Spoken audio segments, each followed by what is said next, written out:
Tahiri same গানগুলা স্টেজে গাইলে বেদাত শের এক বন্ড হয়ে যায়, আর মিজানুর রহমান তোমার আব্বা যখন গায় তখন বন্ড হয় না। গানগুলাকে শুনো তারপরে কথা কইতাছি। শুধু খেলে কবু একবার ওই গুনাতি হাতুর ফাঁকি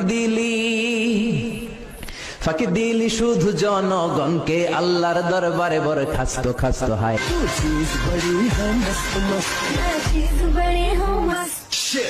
সেম গানগুলোই যখন মিজানুর রহমান আজারি গায় তখন আর এটা বন্ড হয় না, শিরিক হয় না, কারণ সে তো তোমার আব্বা লাগে। আর যখন তাহিরি গায় তখন বন্ড হয়ে যায়। তাহিরির পিছনে এমনি লাগছো কে লেগে আমি তো বুঝলাম না। গানগুলো আরো শুনো। দেশের 12টা বাজাইল রে এসব দেখা মরি আমরা,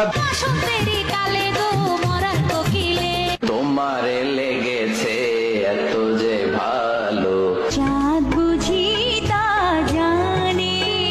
তোমাদের বাবা যখন গায় তখন এগুলা বন্ড হয় না। আর এই ভিডিওটা সুন্নিরা সবাই ভিডিওটা শেয়ার করেন, আপনাদের আইডিতে শেয়ার করে নিয়ে রাখেন।